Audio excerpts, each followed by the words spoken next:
Do you believe me if I told you this box was all of the napkins for our wedding? Well, it was, and it was a journey with a lot of learning lessons along the way. Was it how I expected? No. Would I do it again? Yes. Somehow I got in my head that I was going to make a custom pattern for napkins inspired by vintage floral scarves. And once I had this vision, I just could not let it go. But it became one of those things where I just didn't know where to start and I kept putting it off. And I'm also not a strong illustrator, so every time I tried to put something together, I just got frustrated and stopped. But time was running out and I was trying to take advantage of Spoonflower's Black Friday sale, so I ended up putting something together that worked, but honestly wasn't my true vision and that was just my own fault. What I wanted the pattern to be was florals of our birth months and the months of our 2 wedding dates. So you can see that in the pattern here. I ended up purchasing stock vectors of flowers and then I placed the pineapple that I made within the flowers. The checkerboard and the wavy border were a constant theme in the wedding branding, and having the large palm trees in each corner to me gave it this like Art Deco tropical pop.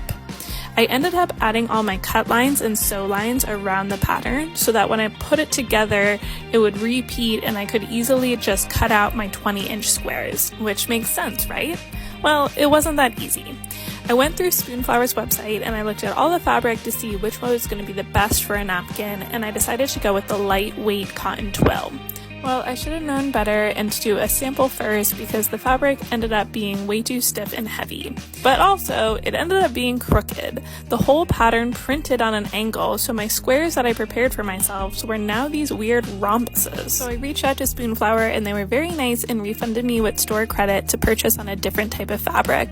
They recommended linen cotton canvas, but unfortunately there was just not enough time, so I just had to stick to what we had. I ended up cutting all of the square pieces with pinking shears. We then put the squares in the washing machine and ironed them into the fold that we wanted for the table.